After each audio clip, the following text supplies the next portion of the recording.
Very good afternoon from Delhi to Dhaka and Dubai to New York. It's a packed Monday here at India Global Viewers. I am Arjun Samar Mahendran and here are the headlines. Indian Army initiates rupees 30,000 crore indigenous Anant Shastra surface-to-air missile weapon system aiming to sharpen air defense capabilities across Pakistan and China frontiers.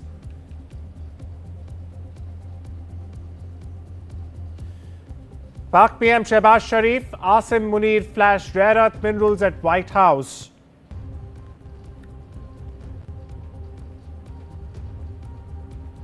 Bangladesh Jamaat leader threatens Ghazwa-e-Hind in Trump's New York. Says will wage war against India, 50 lakh youth ready.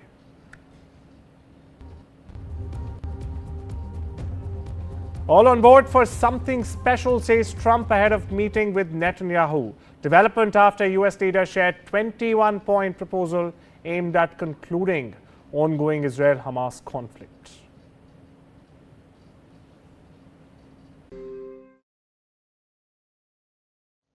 Viewers, India is powering its Sky Shield and it's 100% made in India or Atma Bharat.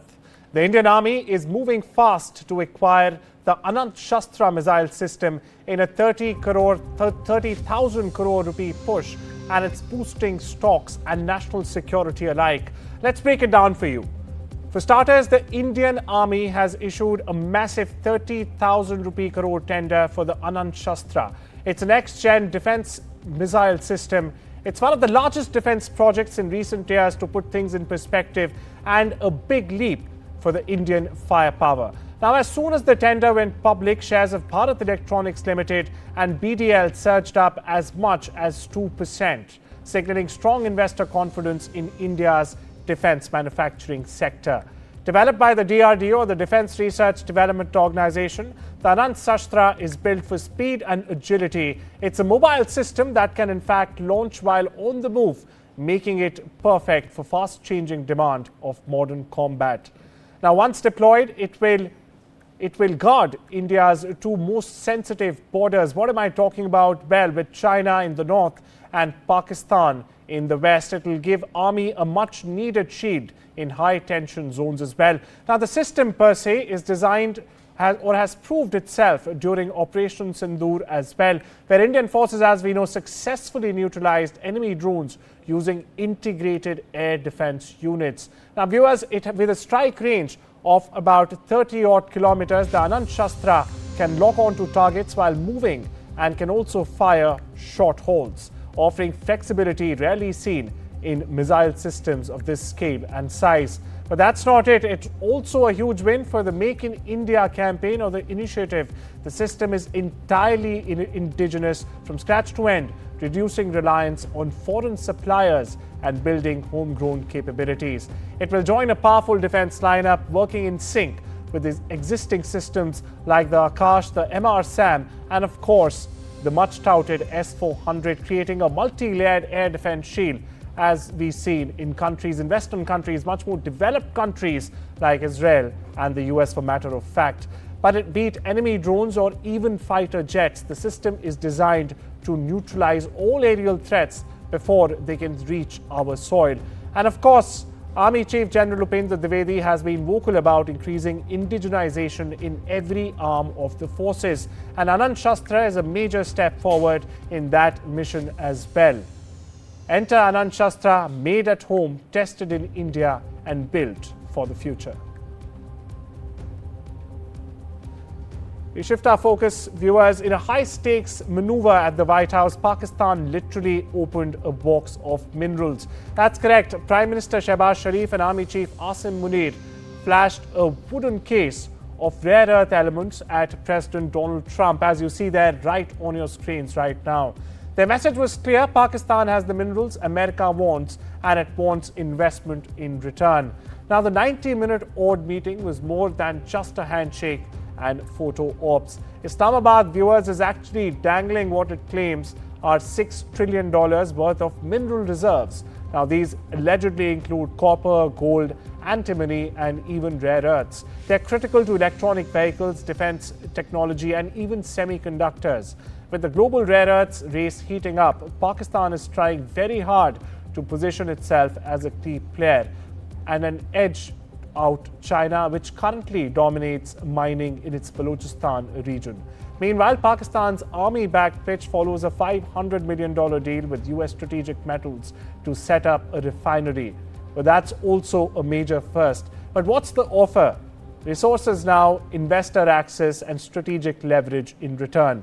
Now, Trump, known for his deal-making instinct, reportedly showed strong interest. Sharif also thanked US for a recent 19% tariff deal and invited American firms to mine, drill, and build Pakistan's untapped terrain, or alleged untapped terrain at that. But let's not ignore the risk. Most reserves viewers in Pakistan are in Balochistan, a region marked by separatist violence, and just last month itself, the US branded the Balochistan National Army as a foreign terror group. So is this a smart economic move or just another gamble to buy time and attention? Pakistan says it has the minerals, but will Washington play game and buy the pitch, or is it just for the photo ops? To shed more light on this, we are joined by former diplomat Mr. Ashok Sajjanar. Thank you so much for joining us on this very important debate here, Mr. Sajjanar. My first question to you, is the Pakistani military now directly managing economic diplomacy? As we saw there, Asim Munir actually showcasing the gems to Donald Trump, and Prime Minister Shehbaz Sharif was just standing at the sidelines like he was at the SEO, like we have seen him many times, and just, he was just gawping. And what does this mean for the civilian oversight? Yeah, thank you very much for having me on the show. You're very right. It's not the first time that the Pakistan army is in the saddle. They have been in the saddle. They have enjoyed all the power, although the responsibility has many a times been handled by the civilian government. So is the case this time. And of course, it is in the context of the counterterrorism operations, which you would recall, your viewers and listeners would recall some months ago, the then General of the Central Command, head of the Central Command, General Kurela, had called Pakistan a phenomenal partner as far as counterterrorism is concerned. So I think that is what has made Asim Munir the darling of the American dispensation. You would remember that he was received by Donald Trump. Even at that time, there was the Pakistan information minister. He was not allowed to come into the room. So and this time also, there has been no press engagement as such, but basically to provide a little bit of legitimacy to the civilian administration, to the civilian government. That is, Shehbaz Sharif has also accompanied, so to say, I could put it, he's accompanied Asim Munir. But I think raised a very, very important point there, sir. I'd like to, flesh out more on that point. You said it's some sort of a legitimacy that they are trying to get from the US. Now, does this so-called mineral diplomacy, as it's being called, also signal some sort of a permanent pivot away from China's grasp, or is it just tactical balancing? Because we know that China earlier had the exclusive mining rights for Balochistan. So is Islamabad now trying to pivot away from Beijing and towards Washington? Excellent question. And let me give you my own perspective and interpretation. No, I think Pakistan is too heavily invested in China. And in my view, the fact that it has come to the United States and it's offering all the goodies and the riches, whether it's minerals, rare earths, metals, critical materials, or even as far as oil is concerned, I'm sure it has China's blessings, it has China's concurrence when it is reaching out to the United States. But I think this transactional deal, you use that word, and I agree with that.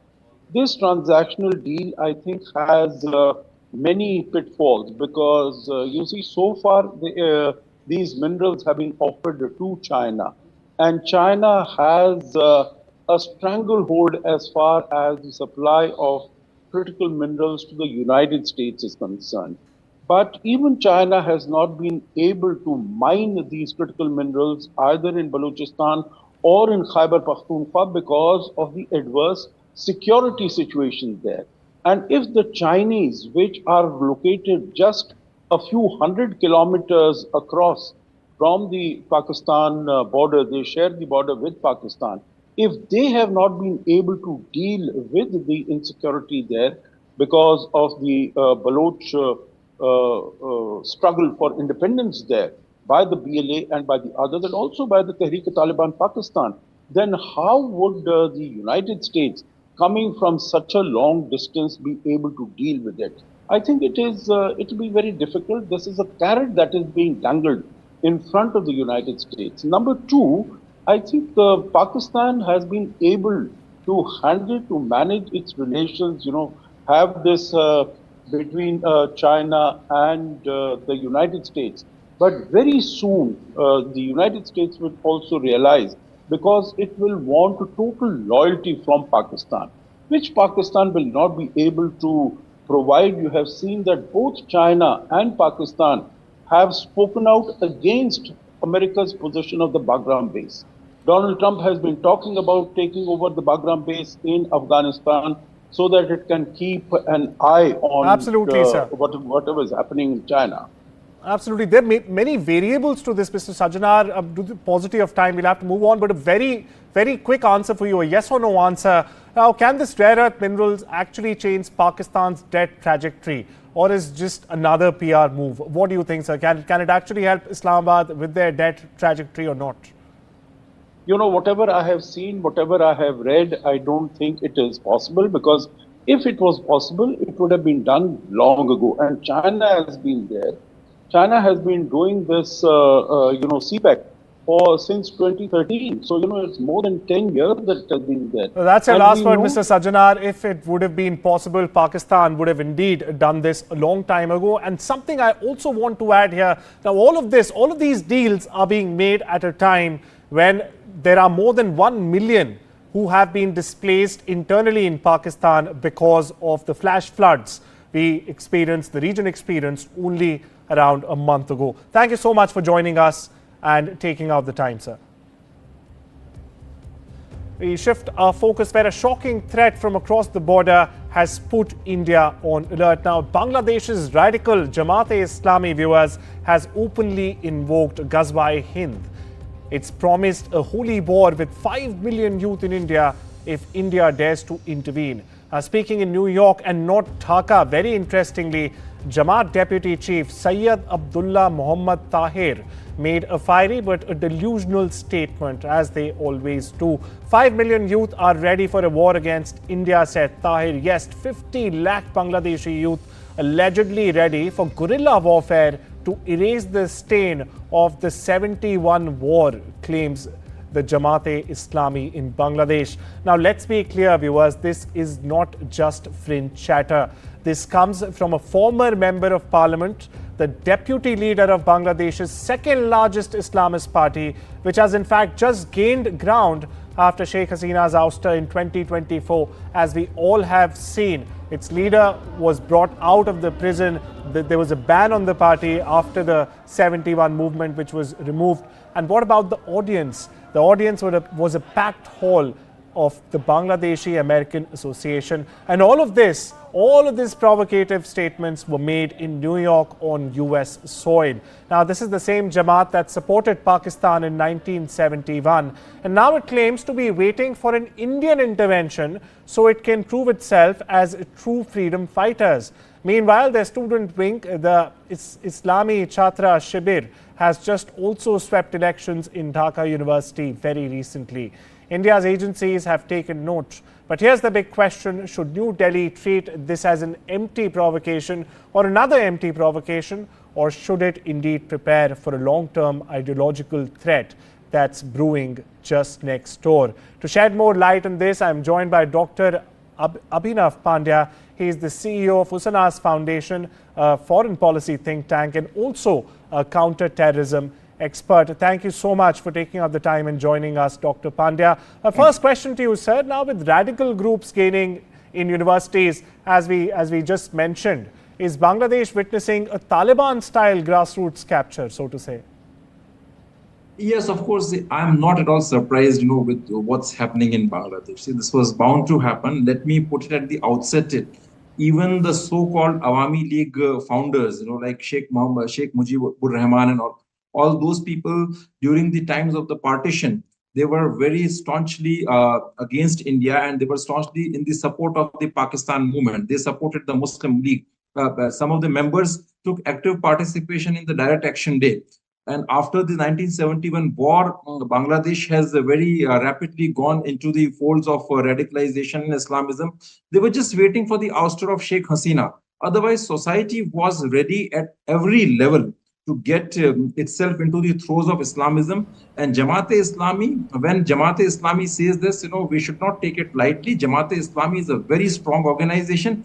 And the most important and critical part here is that what it says reflects the trends in the society. It's not just one random politician. It's the society. He is speaking the language which appeals to the Bangladeshi society. Point, Dr. Pandya, you raised there. They were just the Jamaat and the ilks of Jamaat.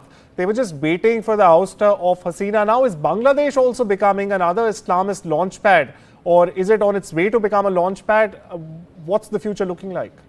It has already started. Like, it's already, I would say, it has already become a launchpad. Now it's just a matter of degrees. It is going along Afghanistan's way, and we'll say definitely we are going to see a rapid spread of Islamist and terrorist organizations.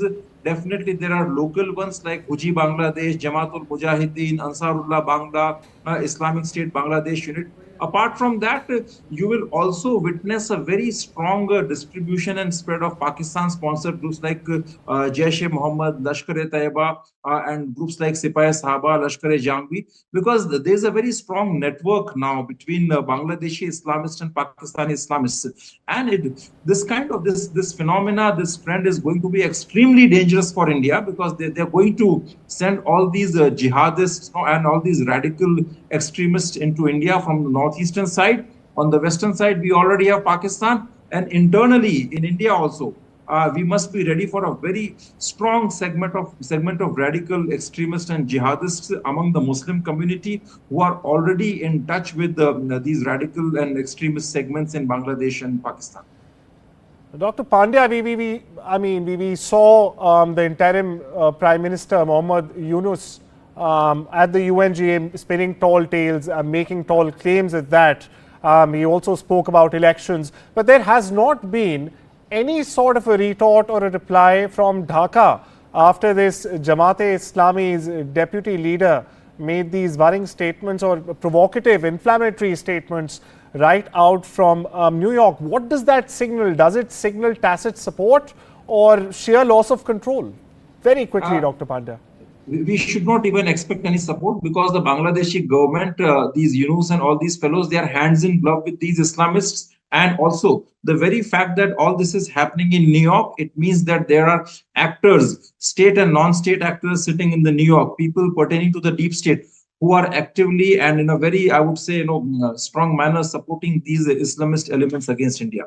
Thank you so much for giving us your time and talking to us on this very important topic. Viewers, it's time we strip into a short break. Don't go anywhere. We'll be right back.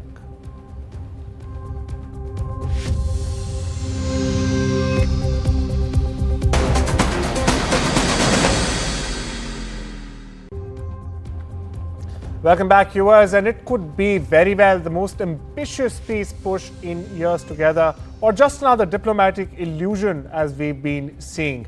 US President Donald Trump is meeting Israeli Prime Minister Netanyahu at the White House tonight, only hours from now, and on the table is a bold 21-point Gaza peace proposal. But will Hamas or even Netanyahu's own coalition play along? All on board for something special. Now, that's what President Donald Trump posted just ahead of today's high-stakes meeting with Netanyahu. It's their fourth White House meeting this year, to be precise, and at this time, it's personal. Trump is pushing a 21-point Gaza peace plan that aims to release all 48 hostages, disarm Hamas, demilitarize Gaza, bring in new transitional government, and also allow massive humanitarian aid. Now, reports suggest even without Hamas agreeing, Washington wants to move ahead with or without consent. But Netanyahu's far-right allies want zero Palestinian Authority and total Israeli control. That's a direct clash with the Arab world and even some of Trump's advisors. And in a powerful show of unity and pride, Indians across 100 countries laced up for the first ever global Viksit Bharat Run 2025. Viewers from Sydney to Seoul and Nairobi to New York, the diaspora ran under the banner Run to Serve the Nation, pledging support for a Viksit Bharat by 2047. We leave you with these visuals. Jai Hind.